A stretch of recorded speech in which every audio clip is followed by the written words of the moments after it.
Dejusticia.net, tu academia de oposiciones de justicia online, patrocina este vídeo. Dejusticia.net. Muy buenas a todos y a todas, mi nombre es John Fernández, soy abogado, profesor particular de Derecho y en el vídeo de hoy vamos a ver la 16ª parte de mi curso online sobre la Constitución Española.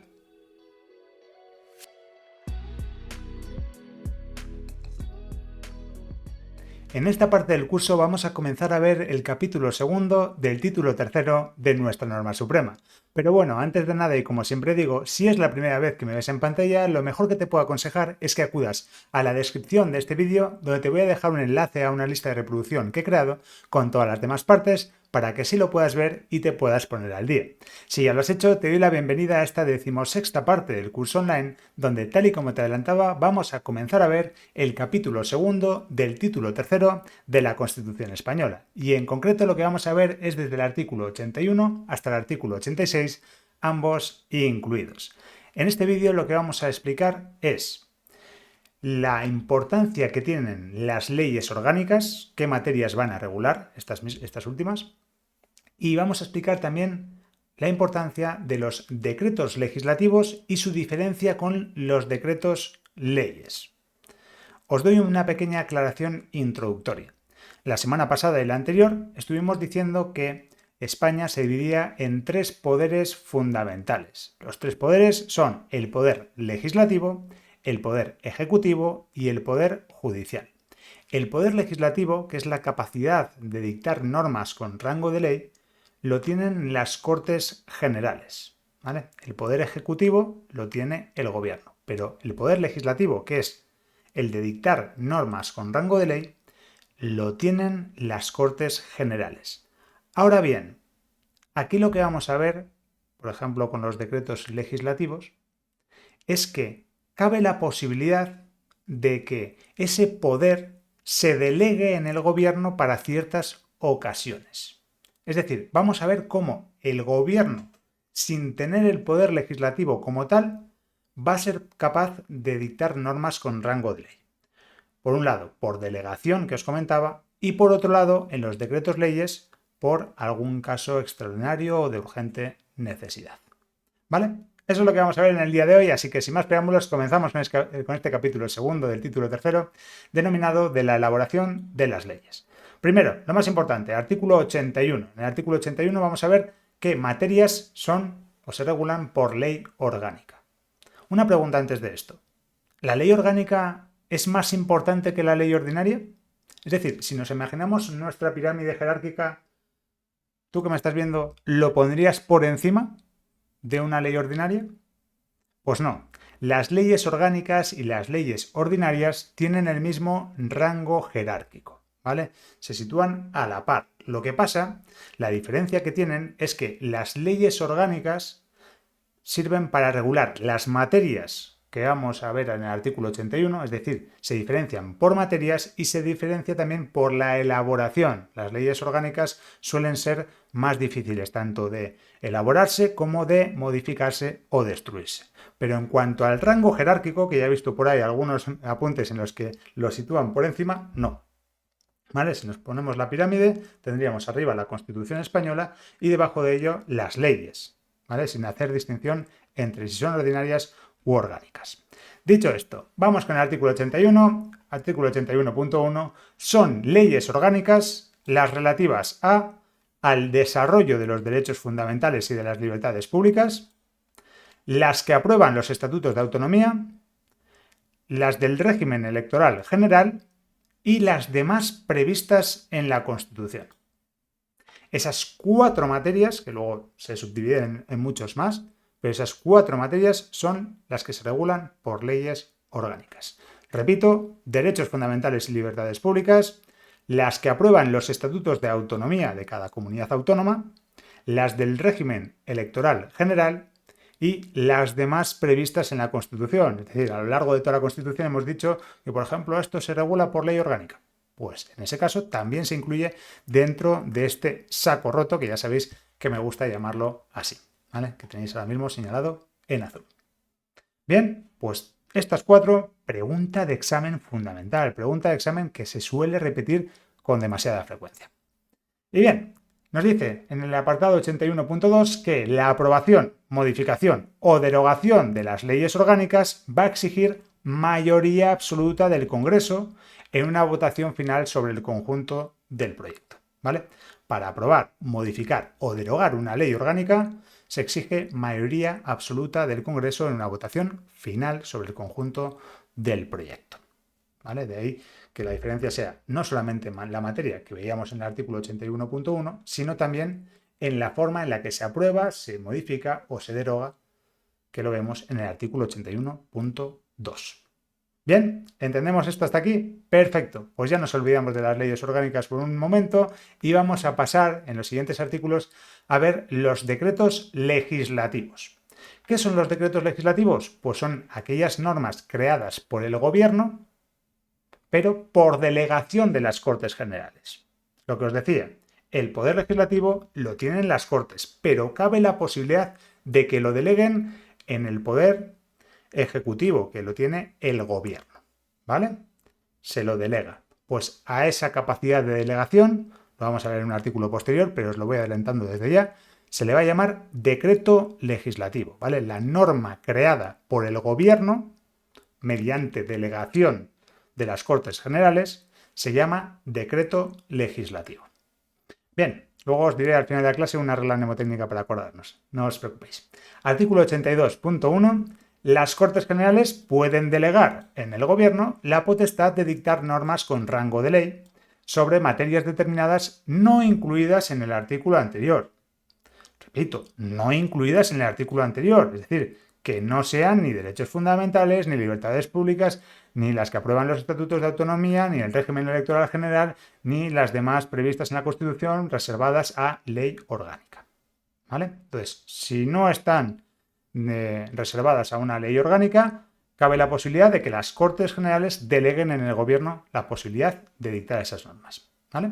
La delegación legislativa se tiene que otorgar de dos maneras. O bien mediante una ley de bases, cuando su objeto sea la formación de textos articulados, o por una ley ordinaria, cuando se trate de refundir varios textos legales en uno solo. ¿Qué significa todo lo que acabamos de decir? Pues que para que el gobierno pueda crear una norma, una norma con rango de ley, por delegación de las Cortes Generales y pueda crear esa norma desde cero, que es a lo que se refiere con la formación de textos articulados, desde cero se invente una norma, para ello las Cortes Generales le tienen que haber habilitado, le tienen que haber delegado esa competencia por lo que se conoce como una ley de bases. Sin embargo, si lo que quiere que haga el gobierno, lo que quieren las Cortes Generales que haga el gobierno, es juntar varios textos ya hechos en uno solo, ¿vale? Tenemos, por ejemplo, lo que pasa con el Estatuto de los Trabajadores.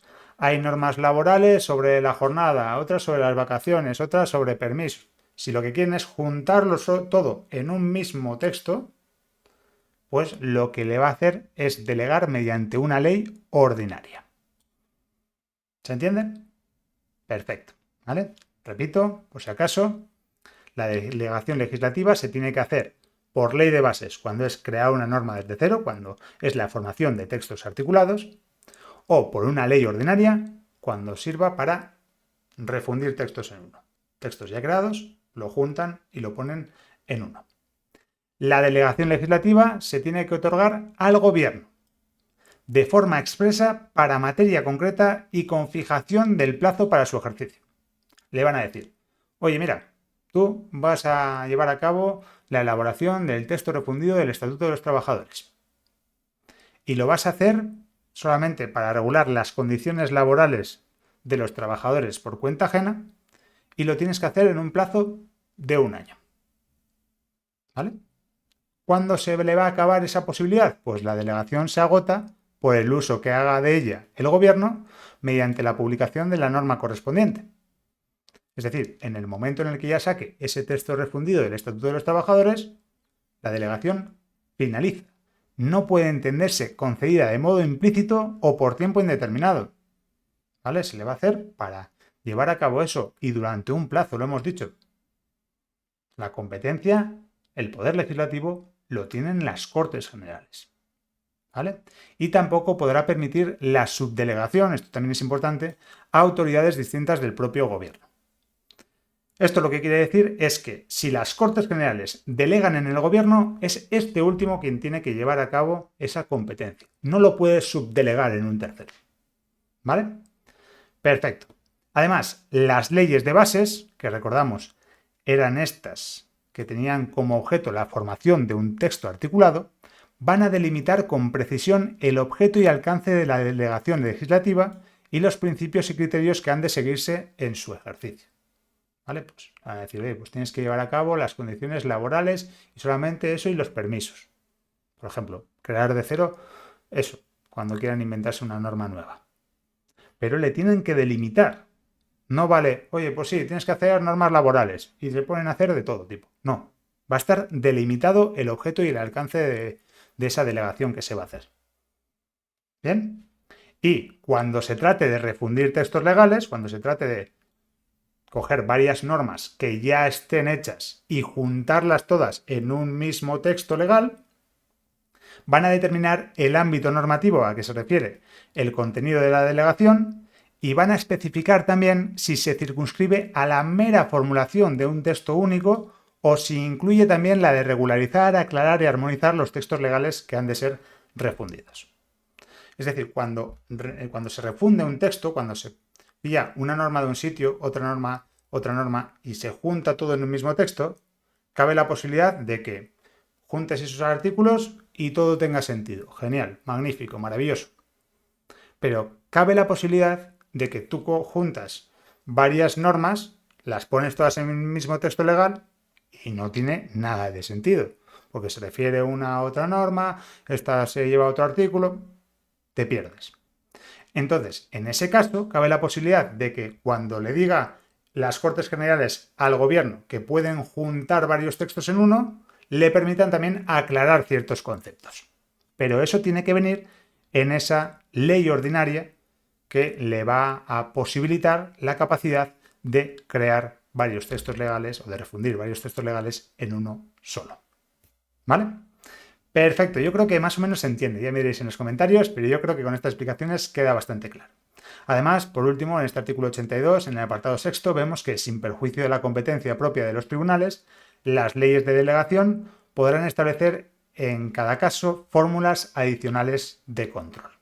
¿Vale? Es decir, que los tribunales tienen control sobre las normas que creen, pero como esa competencia es de las Cortes Generales, pueden añadir ciertas funciones de control sobre lo que estén haciendo, ¿vale? Para que no se sobrepasen de lo que le hayan delegado, por ejemplo. Bien, perfecto. Pues continuamos con esto de los decretos legislativos en el artículo 83 para ver que las leyes de bases, que recordamos que las leyes de bases eran las que tenían como objeto la formulación de textos articulados, es decir, de textos desde cero, no podrán en ningún caso autorizar la modificación de la propia ley de bases ni facultar para dictar normas con carácter retroactivo. ¿Vale? Es decir, no se puede alterar esa norma de delegación por parte del gobierno, ni cabe la posibilidad de dictar normas con carácter retroactivo. Siempre tienen que ser dictadas en adelante. ¿Vale? Y cuando una proposición de ley, esto es muy curioso lo del artículo 84, pero tiene sentido, ojo con ella. Cuando una proposición de ley o una enmienda fuera contraria a una delegación legislativa en vigor, el gobierno está facultado para oponerse a su tramitación. Es decir, imaginemos que le ha delegado las Cortes Generales la capacidad de dictar normas sobre derecho laboral, sobre las condiciones laborales de los trabajadores por cuenta ajena, al gobierno. ¿Vale? Tenemos una ley de bases, una ley ordinaria, en función de si son crear textos desde cero o refundir textos en uno solo, pero le ha delegado. ¿Vale? Y le ha delegado, entre ello, pues tienen, por ejemplo, establecer la jornada. Y la jornada venía en esa delegación, venía concreto que tenía que hacerlo. ¿Vale? Entonces, si las Cortes Generales de repente crean una norma y se saltan a la torera esa delegación que habían hecho y legislan acerca de la jornada, el gobierno, con esa norma de delegación que tiene, puede decir, nos oponemos a que tramites esto porque aquí, en esta norma por la cual me has delegado la capacidad de crear ese texto articulado, por ejemplo, viene que yo tengo la posibilidad de hacerlo. Por lo tanto, me opongo yo como gobierno a que tú, Cortes Generales, lleves a cabo eso. Ahora bien, ¿quién tiene la competencia? ¿Quién tiene el poder legislativo? Lo tienen las Cortes Generales, ¿verdad? Lo hemos dicho desde el principio. Pues en tal supuesto, en caso de que se oponga el gobierno a que las Cortes Generales tramite esa proposición de ley o esa enmienda, las Cortes pueden presentar una proposición de ley para la derogación total o parcial de la ley de delegación. Es decir, si el gobierno dice, que yo tengo esta norma por la cual tú me delegas a mí la capacidad de crear este tipo de condiciones laborales. Vale, perfecto. Me opongo a la tramitación. Vale, te opones a la tramitación. Estás en tu pleno derecho. Pero yo soy las Cortes Generales. Y las Cortes Generales tienen el poder legislativo. Entonces pueden decir, sí, pues te quito esta norma. Te deshabilito. Te quito la delegación que te había concedido. ¿Se entiende? Bien, entonces si le quita la delegación, ya sea de forma total o parcial, pues las Cortes Generales podrán seguir su curso y podrán seguir legislando acerca de la jornada, de las vacaciones, de lo que quieran. ¿Se entiende? Esto también va relacionado un poco con la delegación de competencias que habíamos visto la semana pasada y que vimos también en la Ley 40/2015. Y es que, por mucho que un órgano administrativo le delegue a otro, en este caso, por mucho que las Cortes deleguen en el gobierno algo, siguen teniendo la competencia y pueden revocarle esa delegación cuando quieran. ¿Vale? Espero que haya quedado claro este concepto y ya terminamos con los decretos legislativos con el artículo 85, que lo único que nos dicen es algo que ya sabemos, que las disposiciones del gobierno que contengan legislación delegada reciben el título de decretos legislativos. ¿Vale? De momento no nos lo habían dicho, pero yo os lo estaba repitiendo para que ya se nos quede. Si es delegado, decreto legislativo. Si es por extraordinaria o urgente necesidad, lo veremos ahora en el artículo 86, pero es decreto ley. ¿Cómo nos podemos acordar de esto de cara al examen? Con esta reglita que tenemos por aquí. Decreto legislativo, delegar, decreto legislativo. ¿Se entiende, no? Decreto legislativo, y todo ello para formar también la palabra delegar. Y el otro será decreto ley, el que es por extraordinaria y urgente necesidad.